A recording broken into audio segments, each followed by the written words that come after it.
everybody, and welcome. This is episode 298 of Milwaukee's Tailgate Brewers podcast, part of the MKE Tailgate Network. I'm Jaymes, joined after a little bit of a stressful Sunday win for the Brewers. Again, making it more interesting at the end than they should have, but we'll talk about that in a sec. But we've got Ryan, and stepping in for Paul this weekend is Spencer Michaelis. Spence, let's start with you. How's your weekend been? Good. It's been good. Brewers helped, obviously, but Yeah. Also starting to come up on our college season here, so a lot of baseball this weekend, a lot of planning, Ooh, all that nice. fun stuff. But it's been good. What goes into your prep work for a season at your level? Right now, it's mostly just a lot of practice planning for our fall ball that's coming up on 2 weeks from tomorrow. I think we start. So getting ready to do that, making sure I know where pitchers' arms are at and all that fun stuff. So that's awesome. Yeah, I guess I didn't realize you were fall season, so that presents its own weather challenges, I guess. Although today it's 90 across Wisconsin, so maybe not so much there. Yeah, we have 1 month of practices in fall, and then we have a spring season. But and that's pretty standard at the NCAA level, right? Like everybody does about a month of fall ball. Yeah. It's you just have a certain amount of contact days that you can work with. So we don't have much beyond September anyway, weather-wise. So it works out for us. Right, Ryan. How's your weekend been? Oh, good. I was at a cabin on the lake. Not really a cabin. This was kind of a palatial estate. We didn't know that going into it. We were wondering how nice this place was going to be, and it was nice. Some friends of ours invited me and other friends up, and so we had a good time. Spent a lot of time on the river up there, and so it was like an hour and a half north of Green Bay, just right on the border between the UP and Wisconsin. So had a good time with that. Got to listen to some Brewers this weekend. I hadn't been listening as much lately, and so got to listen to Levering and Grindle do their shtick yesterday, which is legitimately great and funny. Yeah. And got like this weekend got a little horny for Brewers broadcasts. Oh boy. So yesterday you had for some reason they started talking about deep muscle massage, and Levering dropped into what I can only describe as a 1990s adult contemporary overnight DJ voice, and started talking about massage, which cracked Grindle up, and I'm sitting there laughing too. It was pretty great. And then today, I didn't exactly catch what the whole thing was, but Brian Anderson was talking about like something about touching the inner thighs, and people were like, "Whoa, what is going on here? What are we talking about?" So apparently something about the Texas heat is bringing out. I was gonna say it's got to be the heat. It's bringing out the horny in the Brewers announcing team this weekend. So, but I mean, it was a sweep, and it was mostly fun. I mean, when the offense is clicking like it has clicked the last few days, you enjoy that a hell of a lot more than you enjoy the death march that was that Dodgers series. So, yeah. Yeah, it's a good thing that series was late at night and nobody paid attention to it. So that's good. Let's jump into things. But first, reminder, you can become a patron at patreon.com/MKE Tailgate. $2 a month guarantees you get your questions answered both on this podcast and on Reporting as Eligible, the Packers podcast, as Packers regular season coming up real quick here. $5 a month gets you question priority plus the additional exclusive content. Ryan and James Anderson's minor league extra, of course, and Paul's Packers mini pods. So another preseason game in the books for the Packers. Be on the lookout for Paul and the gang recapping that shortened Patriots game, but breaking down some impressive Jordan Love throws, I'm sure. This next episode of Reporting as Eligible. So I'm looking forward to that one for sure. All right, back to the Brewers. As we kind of noted, they had a rough start to the week. They got swept by the Dodgers in LA. Really frustrating series where nothing seemed to go right for the Brewers, and every dumb thing went right for the Dodgers, including like apparently multiple catcher's interference calls, some shenanigans maybe with where JD Martinez was standing in the box to draw those, but we can talk about that in a second. They, of course, got swept by the Dodgers, but everybody was getting swept by the Dodgers. They were on an 11-game win streak. They've won 13 of 14. So I'm going to say not too much shame in that. They've really turned it on here lately. But things really turned around for the Brewers in Texas, obviously. The Bats came alive again after those frustrating few nights in LA. Overall, they closed out that another 10-day, 9-game road trip, a really tough stretch. They scored 17 runs in Chicago. You guys talked about the White Sox sweep last week. Only 3 runs in LA, and then 20 runs in 3 games in Texas. So I guess, Spencer, let's start with you. What do you make of that road trip and those run outputs? I would say that they were relatively unlucky in LA and they were relatively lucky in Texas. So that's a bit of where that comes from, that huge discrepancy at least. But I mean, today against Scherzer, I mean, they battled him incredibly well. They got him out of there. He was at 100 pitches in the 4th inning. They had pretty good at bats in the series, and for the most part, they earned what they got. The Texas defense helped out a few times, but we did the same for them, so kind of evened out that way too. In general, a 6-3 road trip with Texas and LA on the schedule. I know Chicago is not very good, but I would take 6-3 going into that all day, every day. I was honestly hoping 4-5, 5-4. I would have been happy with that trip. So pretty happy. Yep. Anything that comes out with a positive, when you win more than you lose on a road trip, no matter what the context of the road trip is, you just got to be happy about that because, playing 500 ball on the road and then taking care of business at home and doing your thing there, that is generally a recipe for being a playoff team, especially with there now being 6 playoff teams in each league. There's a lot of room for that. So, yep, this is really, really good. And the thought I had was a lot of that bad luck they had in LA flipped back on them in Texas. If they just had medium luck all the way through, like if it had been the normal luck setting all the way through, I don't know that they necessarily come out of that 3-3. With how well the Dodgers were playing, I think that, you might have ended up coming out of it like 2-4. So this outcome is perfectly fine. It works out great. And now they get to come home and hopefully take care of business against the Twins. And this is another one of those weird things where I both like it and hate it. 2 off days in 4 days is pretty ridiculous. And this is at least the second time, if not the third time, this has happened this year. Because it happened the last time we played the Twins too, where we had the Monday and that Thursday off with Tuesday, Wednesday games. And I'm sure the players appreciate it. I'm sure it gave them the chance.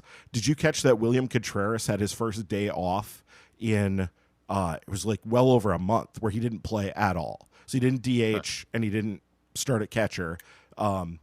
So he had been going for quite a while there. So they gave him 2 days off in a row now. And I would assume then, we'll see him catch those 2 games against the Twins, and then he's got another day off. So I don't know why MLB does that. And while I'm on the subject of scheduling, how insane is it that the Dodgers were allowed to schedule a night game on a getaway day when the Brewers, like if you have an off day the next day, that's one thing. But when the Brewers had to go to Texas and fly 2 time zones over, it's pretty ridiculous that MLB would allow that. Like the Brewers almost never play a night game on a getaway day. Like it is. I feel like it happens frequently in California, though. I feel like every year we're talking about either like the Dodgers or the Padres doing this. Yeah, this feels like it happens a lot, and it's absolutely ridiculous. And there's no reason that the Dodgers should be able to get away with this. And it's super annoying. And like the players are still human beings. They're being asked to do, 162 games in what does it end up being like 178 days? I think it is. Like that, it's like around 180 days. Being asked to do that is a grind on anybody, especially when you're being asked to like perform like athletically and mentally taxing feats on like a daily basis. Like it's a tough schedule to work with, even when you don't do stupid things like that. And there's just no reason everybody plays a getaway or plays a day game on getaway days. And why some of these teams get away with this, especially when other teams have to have, long flights and whatever and not have a day off is sorry. That just really bothers me that they're allowed to get away with that. I don't know if it's maybe like a weather thing this time of year. Like if it's like, oh, trying to beat the California heat and allow them to play night games. I know like Texas, before they obviously built the dome, were allowed to play night games even on like Sunday nights for that reason. But that's a good I point. don't know if That that's might it. actually be your answer here, is that they didn't want to schedule a day game in the heat of August like this. And maybe that's just standard that like the Dodgers don't play day games in August. And if that's the case, okay, I retract a little bit. But I feel like this happens at other times too. And yes, Yeah. that used to be a huge thing. I mean, imagine if they had played today in Texas, it was like 109 at game degrees. time. So they would have, you're right, they would have played a night game. They were one of the teams that got that special dispensation to play night games during like Sunday night baseball, which normally isn't allowed. Right. All right. Plenty of good questions to get to this week on Patreon. So let's just dive right in. We'll start with M. Santana this week, who is asking, the Brewers have a 69% chance, nice, of winning the division as of right now on Fangraphs. How are y'all feeling about that? So I think this is actually before even Sunday's game, so it may have ticked up a bit, especially considering the Reds lost again. Man, they had a golden chance with the Brewers kind of struggling midweek, and they kind of suffered through a slog of a week. I think actually lost a game or a half game. So they're now 4 back, and reminder that the Brewers have the tiebreaker over the Reds as well. So I guess, Spencer, how do you feel about the division? The Cubs are still hanging around there, still tough, but you got to like those odds. Yeah, I probably still worry about the Cubs more than the Reds either way. I think somebody on Twitter asked what your confidence is in the Brewers making it on a scale 1 to 10, and I said 7, so it's about 70%. And if I were asked a percentage and I was thinking 70, I would probably say 69 because I'm a child. So I think that's just about right. I would agree with that. I think it's maybe closer to 75% after this series, just given that they did pick up a game on the Reds and the Cubs didn't really gain any ground during this road trip, but it's about right. Yep. Coming into today, so that was, I guess, coming into yesterday was 69%. Yeah. Today, it's 72% on Fangraphs to win the division, 88.1 to make the playoffs overall. So they're giving us a substantial chance here of, that was kind of what Amy, my wife, was asking me today. She's like, because we just got our Brewer season seat holder notice for the postseason, we have to start dealing with that. And she was asking me like, okay, so what are our actual chances of making the playoffs? And I kind of gave her the rundown of where they were, and they're up a few games, and the odds favor them to make it.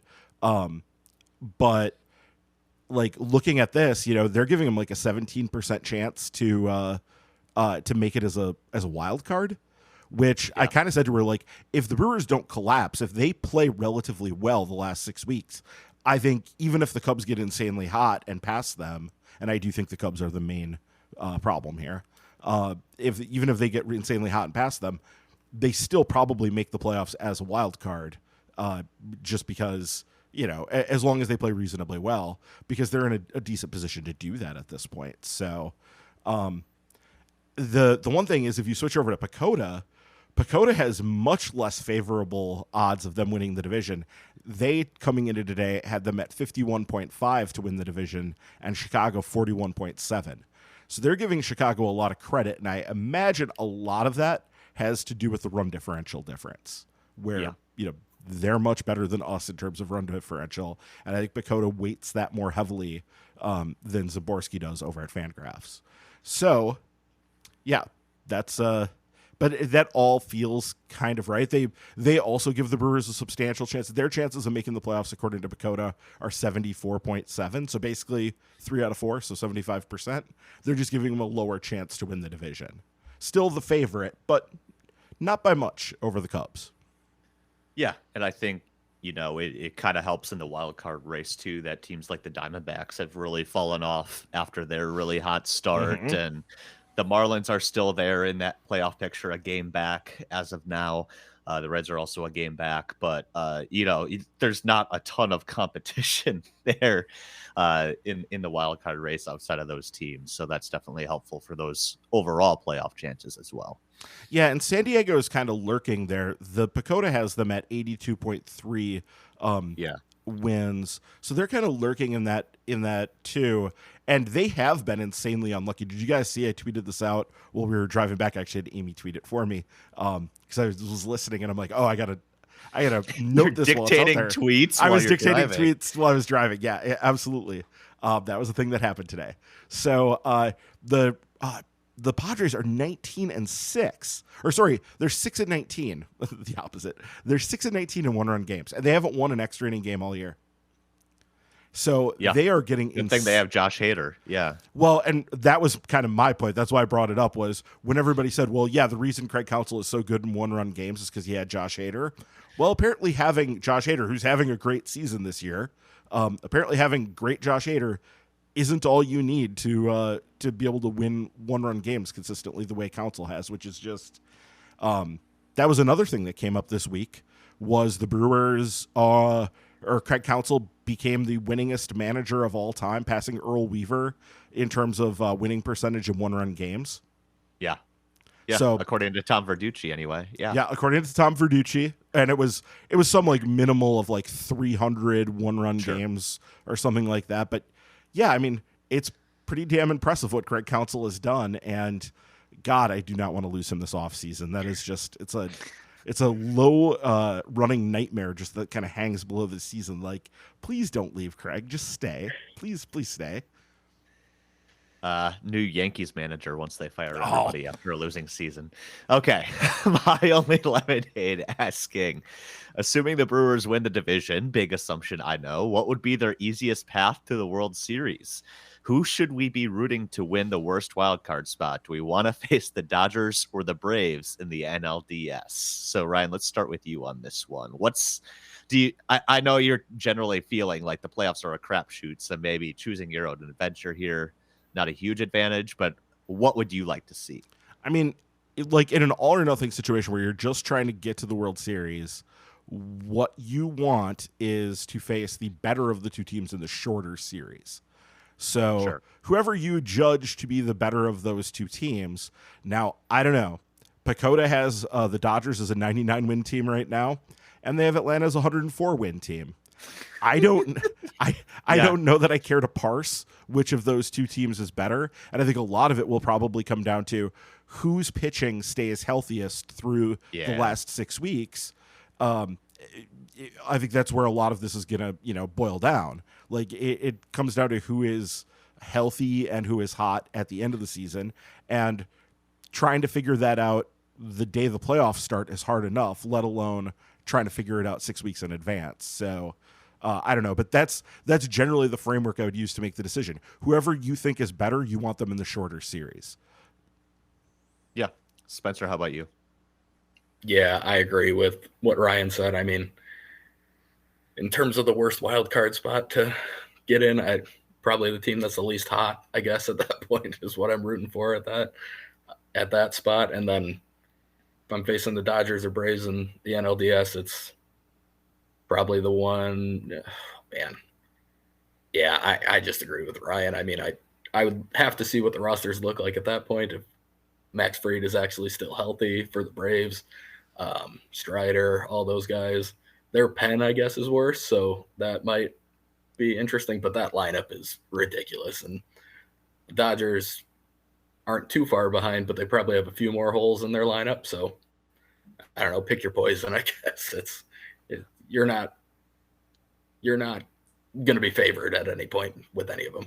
Yeah, both of those teams are ridiculously good. There is actually another way to think of this too. You could say, if you actually thought there was a difference between them that was substantial, you could say, well, I'd rather take the weaker of the two in the first one and hope that the other one loses their series in the division, because that is also, like, you have to remember, at most, a team in a baseball series is about a 2/3 to 1/3 favorite in terms of not necessarily the betting odds, because the betting odds can get a little out of hand on some of these, but in terms of like the simulated odds, what you see on Pacoda and at Fangraphs, usually it's about a 2/3, 1/3 proposition. So, there's a decent chance if you play the Dodgers and then think, okay, well, if we beat the Dodgers, we're then going to have to beat the Braves. There's like at least like a 30% chance the Braves get ousted and you don't have to play them anyway. So, and then you have to play whoever was hot, who was hot enough to oust the Braves in that situation, which The is freaking Cubs. well, you know what I'm thinking of is 2011. How we were all so happy that the Yeah. Cardinals took out the 100 and however many win Super Phillies, and then pain and sadness. Pain and sadness indeed. All right. Along these lines, you're either a smart fella or a fart smella asking, how deeply should we read into the Brewers' poor performance against the Braves and the Dodgers? Is it a small sample with at times atrocious luck that doesn't necessarily mean anything for a potential postseason series, or an indication the Brewers won't be able to hang with the big boys?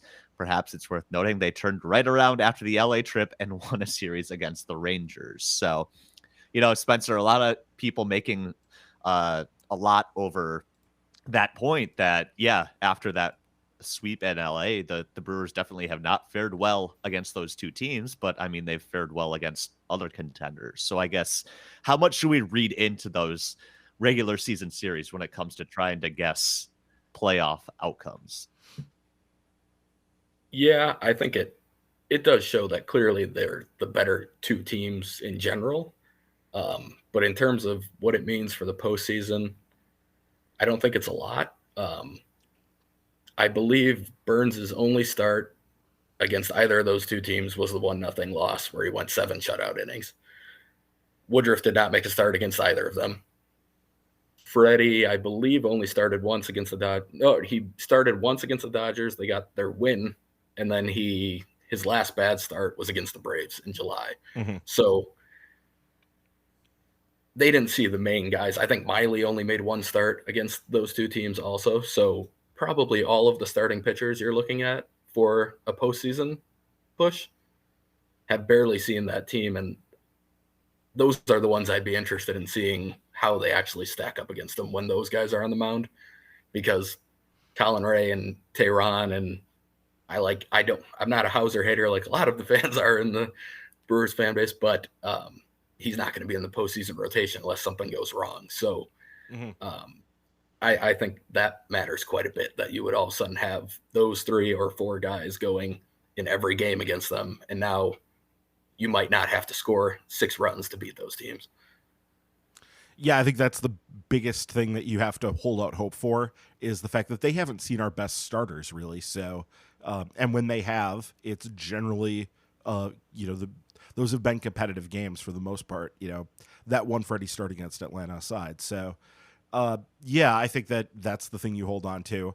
Ultimately, like you already said, we're not going to be favored in any of these series. The Brewers will not go in any of these series as favorites, but that doesn't mean they don't have, a substantial chance of winning. It really just comes down to, again, who's hot, who's healthy, and, what you can do to get on a roll. And that's really what the focus is over these last weeks, is trying to figure that out and trying to get that as settled in heading into October as possible. And if they can stay relatively healthy, I think they have a pretty decent chance of making a run in the playoffs. But you don't know until you get there.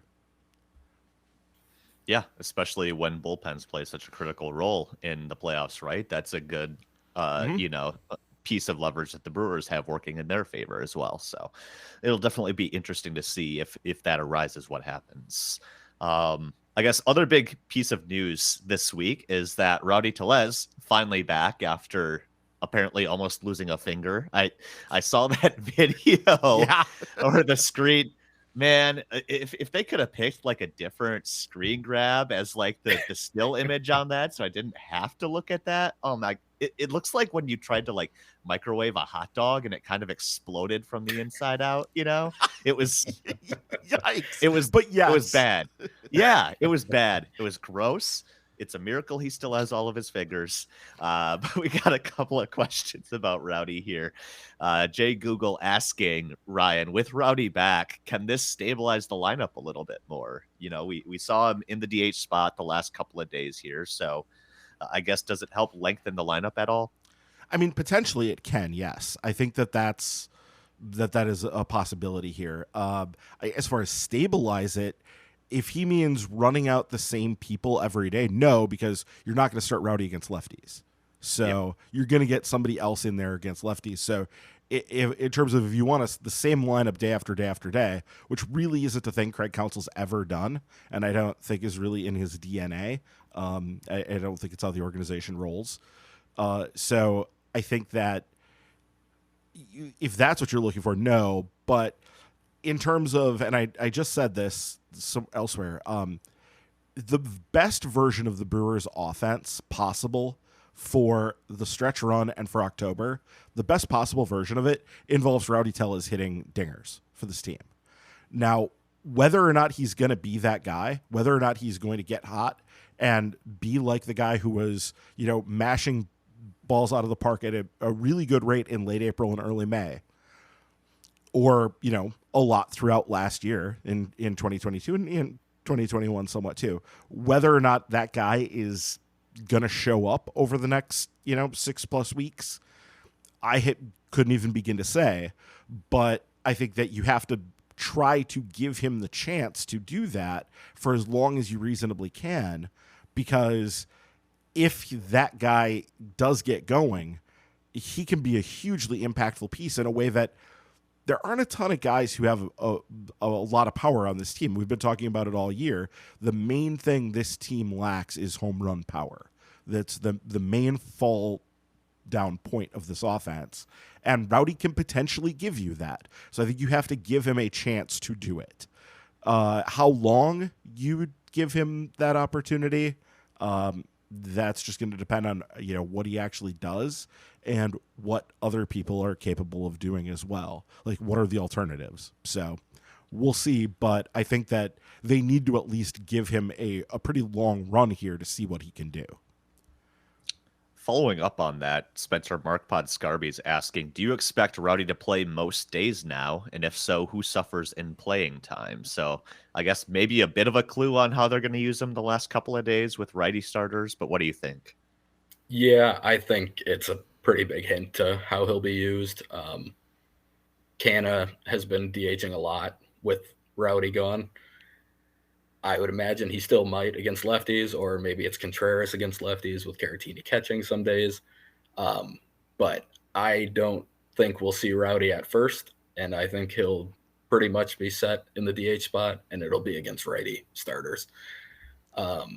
So I guess maybe Canna is going to lose a little bit of his starts against righties, which is fine. He doesn't have very good splits against righties, but he's still going to work into the outfield. We've seen that, and I don't think really anyone's going to suffer too much because of how Craig maneuvers the lineup. It might just help guys get more off days evenly, but I don't see it changing too many other players' playing time. I do think with Rowdy, it's kind of similar to Adames. I know everyone hates seeing him hit higher up in the order. I think Counsell and the staff know that the best Brewers offense have, like Ryan said, a good Rowdy, but also a good Adames. Mm-hmm. And those two being solid in the middle of the order is probably the best way they're going to be able to create runs. So moving someone like Monasterio or someone along those lines into the 5-hole just because Adames is struggling right now, I think you'll still see them in that 4, 5, 6 spot for the most part moving forward. And I personally, I understand why they do it that way. Yep, 100%. Yeah, I mean, we kind of saw it already this weekend, too. Willy Adames had a really hot couple of days, and look at that. The offense exploded. And, Rowdy was hitting 5th on Sunday at least and drew a bases-loaded walk in that spot. His patience really paid off there, too. So it can work. So it just kind of remains to be seen. Hopefully they get some guys hot. I know, a lot's been made of the number of underperforming people in the lineup as well, like Rowdy and Willy Adames chief among them. So even if they can get even closer to what they were projected for, I think that's probably a big win, right, Spencer? Yeah, that's a huge win if they are just for the rest of the season, at this point, you can kind of throw out what they've done before this. Yeah. I know it's not easy to, but when we look back at it moving forward, they're 3 games ahead in the Central right now with what they've already done, which has not been good. If they're decent, if they're good for the rest of the season, then the offense all of a sudden looks really solid going into the playoffs. Yeah, and you can create some space for Rowdy to kind of go through his struggles or get himself on track if guys like Tyrone Taylor, who had a very good series in Texas, and Bryce Terang, who's been a different guy really since coming back from that demotion. He's now up to like 150 plate appearances, and he's got to be right around a 100 OPS plus since he came back up. He's been a completely different guy. If those guys continue to play well offensively, that allows you some wiggle room for Rowdy to not be as good and for the lineup still to have length and for you to be able to get something out of the back end of that lineup. So other players are going to be important in determining how much wiggle room you can give somebody like Rowdy to work his way out of his funk. So all of these things kind of play together in the ultimate calculus of what's going to happen. For sure. Next Patreon question this week comes from Adam Post, our weekly check-in, I guess, on the Brewers' run differential. Adam's asking, will the Brewers have a negative run differential at the end of the season? So the offensive explosion in Texas helped them out. They're at +5 now after that sweep, so back above 0. But Ryan, where do you think this will play out? They're going to be right around even. Probably, if I had to bet, I would take the over because I think that they have most of their guys are pretty healthy right now, knock on wood. So they kind of have their team back that they wanted to have on paper here. And I think that is going to help them. And their schedule down the stretch, it's not Cubs soft. The Cubs have the softest schedule in baseball down the stretch, but it's not all that difficult either. So they should be positioned to have some big offensive games, and that's what it really needs to happen, is you need to have some big offensive games. And the number of games where things are truly bad, when you have a 5 competent big league starters going like they do, competent or better, between very good and competent, then, the number of blowouts shouldn't be too terribly bad, as long as guys stay healthy. Yeah, Spencer, how about you? Do you think they end up in positive territory here? I think they probably do. I think, like Ryan said, it's probably going to be pretty close to even by the end of the year. Wouldn't be surprised if it's single digits either way. Honestly, if they win the division, I hope they finish in the negative because that's just awesome. That'd be hilarious. Yeah.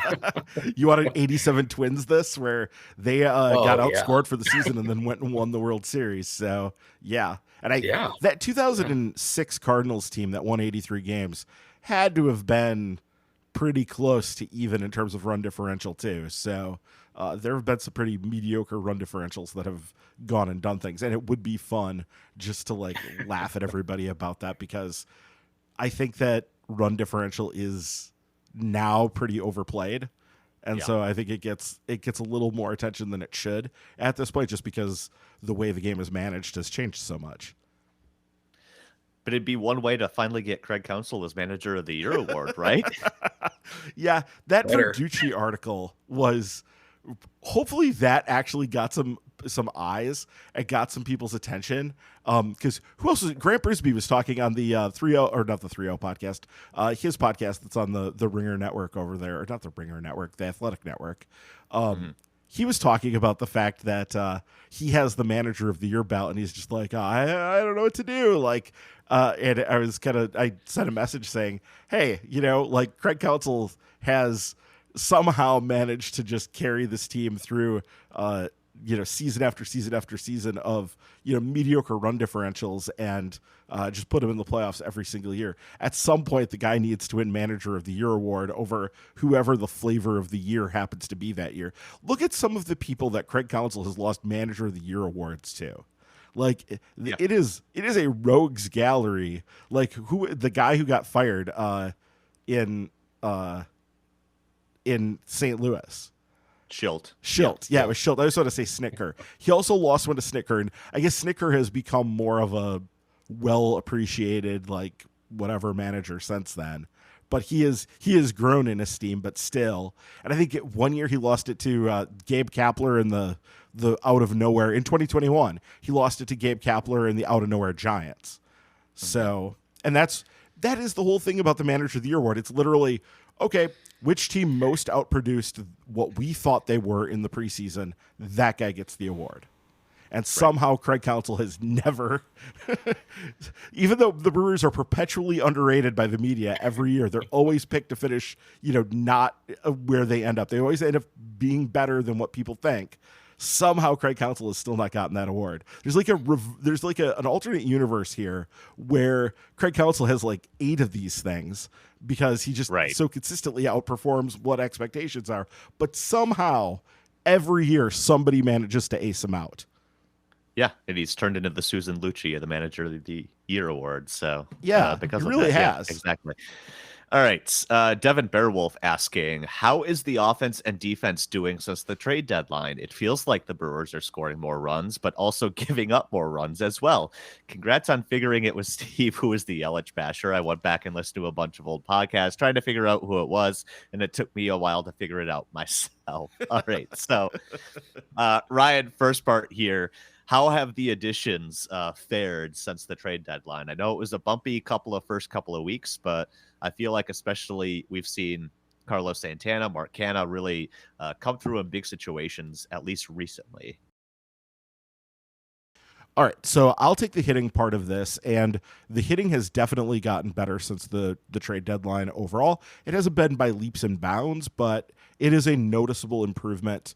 Before the trade deadline, for those 4 months of the season, the Brewers had an 88 WRC plus, so 12% worse than the league average. Not great. The walk rate was 9.5%. The strikeout rate was 24.3. So yeah, they were not doing very well at all. And since the trade deadline, that WRC plus ranked them 26th in baseball. Since the deadline, they're at 21st in baseball with a 93, so 7% worse than the park-adjusted league average there.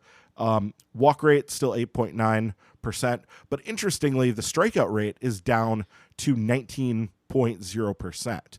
So they really have gotten, and the league strikeout rate this year, if I remember correctly, is right around 23%. So they went from being a touch over the league strikeout rate to being solidly under the league strikeout rate after the break here. And actually, I can get the number on that. They are, in fact, since the trade deadline, 5th in baseball in strikeout rate. So, the teams ahead of them, the Dodgers, the Nationals, the Cardinals, and the Royals. So read into that what you want about small sample strikeout rates and how they impact hitting. Strikeout rates are an interesting one because if you assemble a lineup that your sole goal is not to strike out, you're probably not going to have a very good offense because it's not just about not striking out. You need to actually do something with the baseball when you hit it. So, Or you're the Dodgers. Yeah. Or you're the Dodgers or the Cardinals. I mean, the Cardinals are still a good scoring team. So they're still a good offensive club. It's just, So, Spencer, how about the pitching side of things? Yeah. So just standard, like ERA wise, the Brewers were 13th in baseball before the trade deadline with a 4.09 ERA. And since the deadline, they are 7th with a 3.59 ERA. Their strikeout rate as a staff is 2nd in baseball since the deadline. They're at 26%. Mm-hmm. And before it, I think they were terrible, like very low. It was not good. Yeah, it was 17th and it was 22.8%. So obviously the 18 strikeout game yesterday helps that number, but they've had a few of those this year. Well, the big thing is Corbin Burns has been striking batters out since really since All-Star like the All-Star break-ish. break-ish. Yeah. Yeah. But And Peralta Woodruff has is back. Peralta's been on. So, yeah. Yep. Less Colin Ray, less Tehran throwing Right. pitch to contact guys out there. Funny how that works out. But then again, strikeout rate for this team, it is important, but maybe less important when you have such a good defense like the Brewers do than, for another team it might be. But still, if you could strike a guy out, that's pretty much always the best possible outcome. So yeah, and it is. I mean, since the deadline, you've seen more Monasterio in the field, which is a downgrade defensively from Anderson by a decent amount. Canna's not a very good outfielder, so the strikeout rate going up now with these guys in the fold probably does matter a little bit more. But the defense is still good overall. They still play pretty well behind him, even if there are some ugly errors at times from Monasterio mainly recently. So many bad looking, because he makes plenty of routine and even good plays, but man, does he just like once or twice a week just do something where you go, how on earth does a Major League Baseball player throw that poorly down, like those throws that home? Arm is not good. His arm strength in the bottom quarter, really, that is kind of problematic, especially when you've got like Brian Anderson sitting on the bench. Something weird must be going on with Anderson that he's just basically sitting there and not doing anything while Monasterio's out there every day. I don't quite get what that's all about, other than Counsell just being like a play the hot hand sort of guy. But Monasterio isn't as hot a hand as he was a couple weeks ago either. No. So time to start adjusting. Yeah.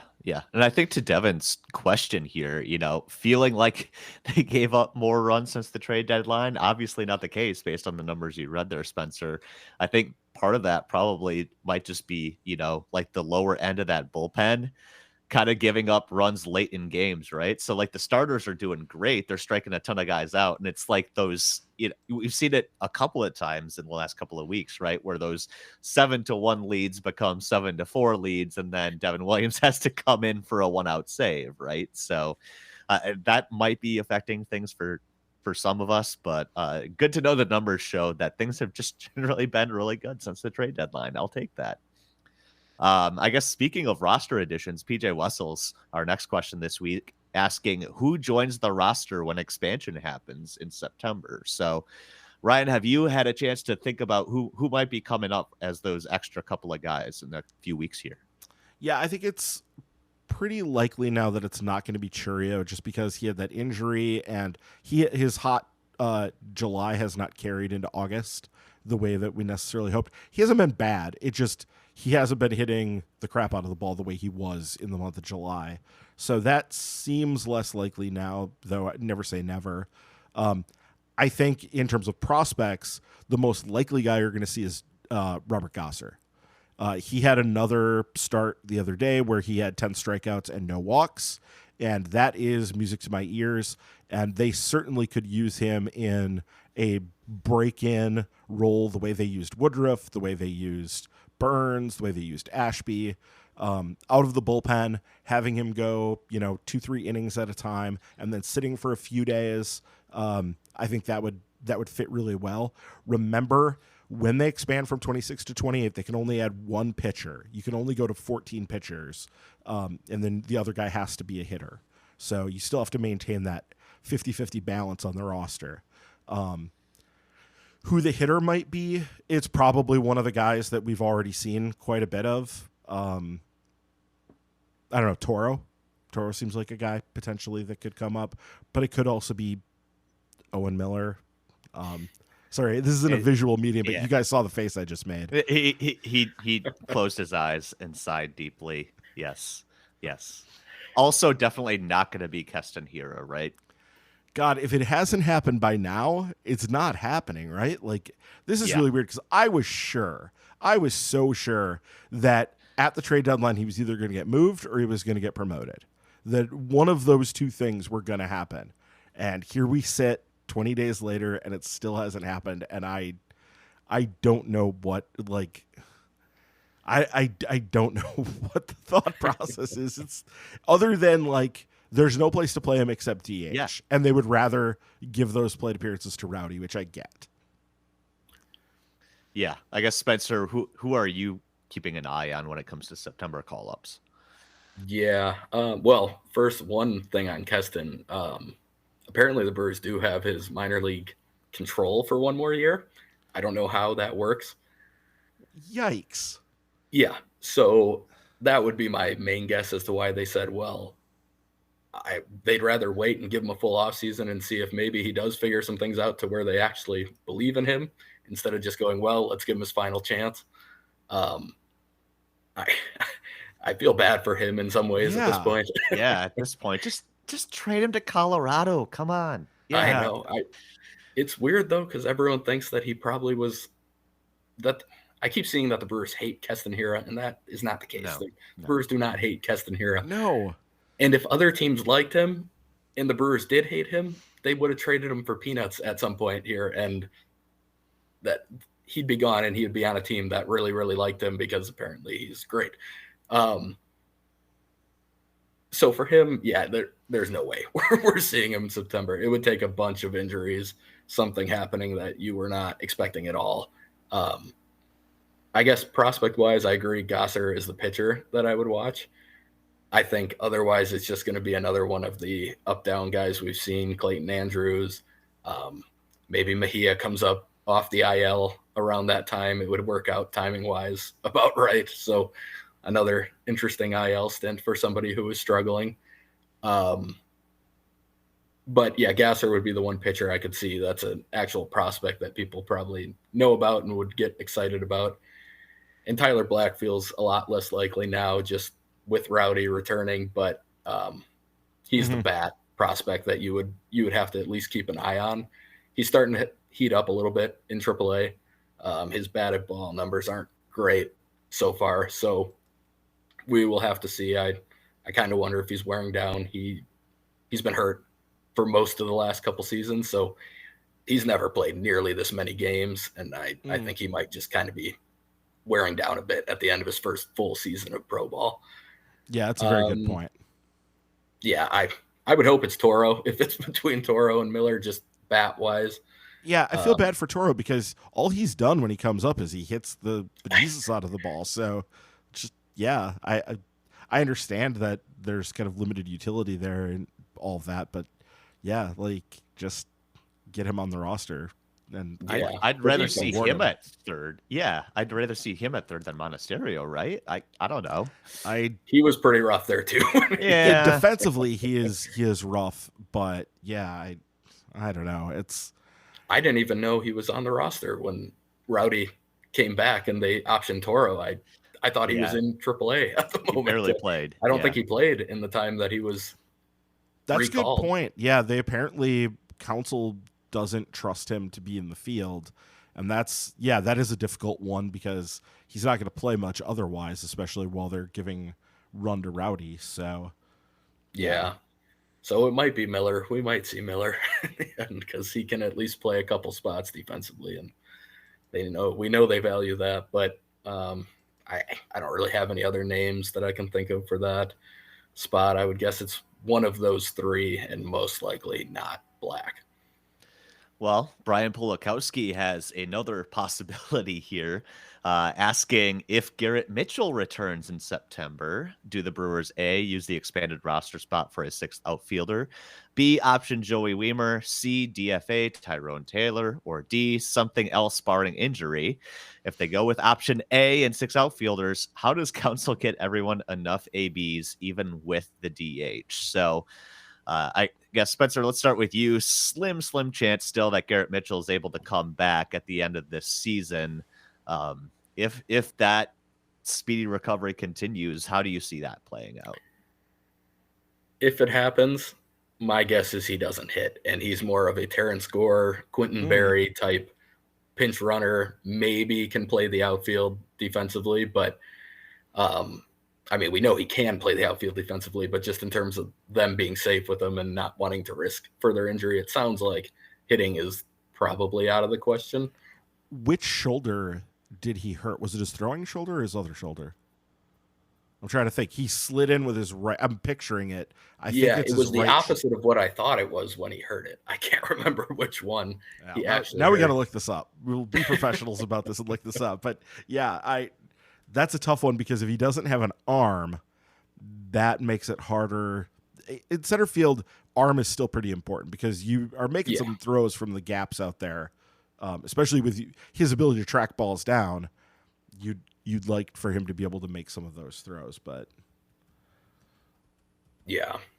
But I guess it is Garrett Mitchell's left shoulder. Left shoulder. Yes. Okay, so his non-throwing shoulder, that I think opens up that possibility a little bit more. Then, if you're just going to use him as, like you said, Terrence Gore, that would be a potential way that could go. Weimer, it's all going to be, just about like what is he doing at the time. Like maybe it would be Weimer if he's particularly cold and just struggling and whatever. Weimer's a strange case, so. I doubt it's going to be to DFA Taylor. I really do hope he's gotten going here. And I think when you look at what Tyrone Taylor did in 2021 and 2022 in like about one season's worth of plate appearances, he was worth like 3, depending on which website you look at, 3 to like 3.5 wins. In a season, like he is a legitimately talented guy. The shape of it is a little weird, but he's a legitimately talented guy. And, there's a reason the Brewers picked him in the second round way back when. So I think that, he would have to be really cold, and right now he's hot. So it's harder to imagine that. But, whatever they do, they're going to try to keep their options as open as possible. And there's another thing to kind of figure in all of this as we're wondering about who the roster expansion is going to be. Anybody who's already on the 40-man has a big leg up on people who are not on the 40-man. I'm not sure. Does Gosser, is this the year he has to be added to the 40-man anyway? It's not, because he was only drafted 2 years ago. Okay. So he does not have to be added to the 40-man. That's a big thing here is who has to be on the 40-man in the off season, because they really, really, really like to have flexibility on their 40-man roster throughout the winter. And that means any guy you call up, any top prospect you call up in September here means they're going to have to be carried through the winter on the 40-man. And that's one fewer spot for you to be able to kind of juggle things and do things. And I know people don't like thinking about that, and it seems like a small thing, but the Brewers roster machinations have been a big part of why they've been so good, is they're always sort of maintaining the back end of that 40-man in a way worse organizations don't do a good job of maintaining the back end of their 40-man. So it's part of the reason that they have success, is being very careful about stuff like that. All right, just a couple more questions this week. Next up is Price Trozen asking, maybe it's just recency bias and small sample size, but it seems like Andrew Chafin and JC Mejia aren't safe to run out even with a seemingly large lead. Who can fill the Yandel Gustave role? Man, I miss that guy. Spencer, let's start with you. Listen, I never thought I'd say I'd miss Yandel Gustave, but, here we are. He handled that role pretty decently, rubber arm guy who can throw 2 innings and blowouts. And Spencer, it seems to be a problem to finish these games off lately. Yeah, yes. Yeah, it definitely has been. That, not the back end of the lower leverage guys in the bullpen they've been a problem all year. This is going back all season. We've had to use Devin in games that he never should have had to pitch in. And I think they brought in Chafin with somewhat the idea that, like, hey, he could probably fill some high leverage spots, but we also know, okay, we could trust him with a 5-run lead in the 9th, and apparently we can't. So, I mean, when you see the flashes of what McGill does on the mound, it's like, well, maybe he could, but he also could walk 5 guys in a row, and it would not be a shock at all. That was one thing Yandel Gustave was really good at, was he limited walks really well, and he got the ball in play, and it was mostly on the ground. And I think Mejia is probably the more likely one to be someone like Gustave if we're actually looking for someone like him. I tweeted about it at one point. I think they have his pitch mix very off and that he should be throwing way more sliders than he is. His sinker sucks. It gets hit really well. Gustave's wasn't very good either in terms of movement, but he threw his slider a ton more, and then all of a sudden they weren't as on the sinker, and that's when he got grounders. I do think they could make Mejia a guy who could be that, but right now neither of those two are showing that at all. And Chafin's probably similar. I feel like his slider's his best pitch, and I don't know the numbers offhand, but I know he's throwing the fastball a lot with the Brewers. And to me, that I get it's usually with a big lead, so they're probably saying, hey, let's get the ball in play and get things moving, but that thing is getting smoked around the park. So I'm not sure it's the best plan for him. Yeah, I don't know. I guess McGill is probably the one I would lean towards right now. Chafin should be able to do it, though. Yeah, you would think he should be able to do it, but it's been rough so far. And I know Council did talk about some of those things too, where it's just not, the pitch mix isn't quite right, and he's not throwing. It was specifically, they said the slider wasn't doing what they wanted it to. Wasn't that the talk? Yeah, I think so. Council? Yeah. So there's some of that. Yeah, I mean, looking at the bottom end of it, like, yeah, Trevor McGill, yeah, he's a possible answer to this, but really the answer is probably Bryce Wilson, right? Like, having him chew up some of those innings in those games, like, he's a little bit better than that, and using him, like today when they brought him in the ninth, that really, it was not his fault that Devin Williams had to pitch in that game. Like, that was, and Devin Williams legitimately, like, didn't need to pitch in that game. Bryce Wilson could have gotten out of that, I think, pretty cleanly, but why take the chance when you have Devin sitting there and you have 2 off days in the next 4? So That's fine. But yeah, McGill, because you could see it when it looks right, when it's working for McGill. Yeah, guys just he's a totally uncomfortable at bat. So and it worked on Sunday too to get to Bryce Wilson in the ninth, right? Mm-hmm. So I mean, that was the good part of it. It did, and Peguero looked better as well in this matchup today. He looked better against. They saved him for the top of the order to go after the best that Texas had, and he took care of them right quick. So that was good to see. But yeah, I mean, Mejia is on the IL, so he's not on the roster right now, and Chafin has to be just about. It's a difficult one. They're not going to give him that much runway on this. I can't imagine him having, if he has another blow up within his next outing or two, I think that'll probably be just about it. It's not like they invested a ton in him. Yeah, they had to give up Peter Strzelecki, and I think Strzelecki is going to be decent down the line. But yeah, that seemed like that was maybe a change of scenery trade. I think we already talked about that, though. Sure. Like, that was 2 guys who needed to change of scenery. Yeah. Last question. Made Wiley asking, more innings pitched for the Brewers the rest of the year, Eric Lauer, Andrew Chafin, or Ethan Small? Pulling some other names out, Spencer. What do you think? I'll go Chafin about 3-0. I don't think it's going to be much for any of them. Small has been pitching a lot better in AAA, so he's probably one I could have mentioned for that expanded roster spot. He wouldn't shock me. Lauer's actually been looking a little better too, but if he comes up, it's going to be in that bullpen role, so it's going to be minimal innings. Maybe he's the guy they throw out there if a starter has a blow-up outing or something, but I would still lean towards Chafin. He's already on the roster, and I don't see the other two being super likely to come up at any point. Yep, I think that's exactly right. Chafin's already on the roster, so it's much easier to see him potentially getting innings than either of the other two, because if I had to take a 50-50 shot at saying whether or not we're going to see either of them, I don't think it's likely we see either of them. So, let alone, I think we're not going to see them. So that makes that pretty easy. I was just looking at Ethan Smalls because I haven't looked in a while, and okay. Yeah, he's looking okay. He has now 5 straight scoreless outings, so that's something. And he hasn't walked anybody this month. That's wow. particularly noteworthy. Yeah. No walks, 8 strikeouts, no walks.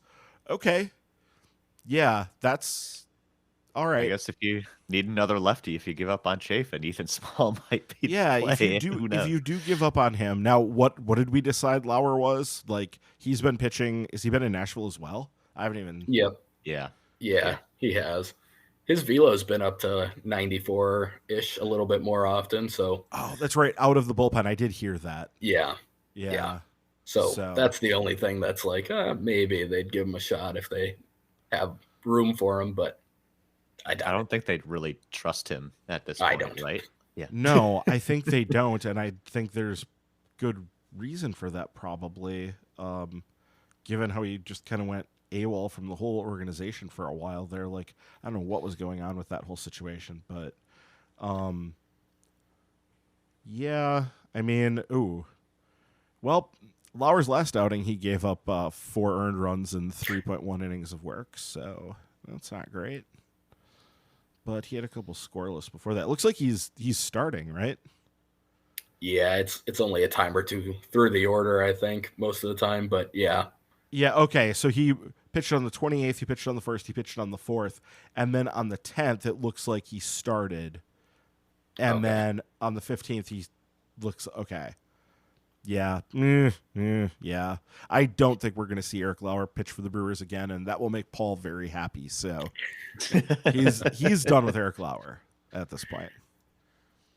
All right. We're done with questions this week. So thanks for everybody who sent those in. A reminder, go to patreon.com/MKE tailgate, $2 a month. Make sure that your question gets talked about here every week. You also, when you sign up to become a patron, get a shout out here as a thank you for your support. Ryan, looks like we've got a couple of folks who have also joined up recently. Who do we have? Well, welcome Andrew Meyer for coming in here, and also and this is probably a Packers, we can safely say this is a Packers podcast joiner here. Case of the Sunday Berries. Welcome in. Nice. They have such creative names that they attract for this thing. Yeah. They really I'm not do well. saying you guys on the baseball side, the ones who support us are boring or bland, but yeah, the football ones bring the crazy names. I don't know if it's the Discord influence or Matub or what, but always a good one there. So thanks for you two for signing on. Reminder too, when you sign up for the $5 level, you get Paul's reporting as eligible Packers mini pods and the minor league extra, where hopefully Ryan and James Anderson can go more in depth into Eric Lauer's game logs, because that's enthralling stuff. Oh yeah, I was gonna say no. we have actual things to talk about as opposed to horrible things like Eric Lauer's game logs. All right. Thank you again, everybody, for supporting us. Even if you're not a patron, you support us by listening, and you can go to Apple Podcasts, Spotify, wherever else you listen to us. Give us a 5-star review there and hit that subscribe or follow button as well. You can also follow us online on Twitter or X or whatever you want to call it. I'm at James L, James with a Y. Ryan is at RD Top. And Spencer, you want to give your handle here for a shout out too? Sure. It is S for Spencer, Michaelis 234. There you go. So give Spencer a follow as well. Definitely a great follow there for more Brewers insight as well. Spencer, thanks again for stepping in for Paul this week. We really appreciate it. And your insight, with your pitching coach background, really comes in handy for things like this. So thank you again. Of course. Thanks for having me. All right. Thank you all for listening. That'll do it for this week. We will be back to recap the, short week with the Brewers with so many off days here next time on Milwaukee Tailgate. Have a good week, everyone. Fair weather fan, it's not what I am, even though the zip code has changed. I might smile and joy when I'm currently employed. Your soul can't be rearranged. It's hard to understand, so hard to understand. Fair weather, fair weather.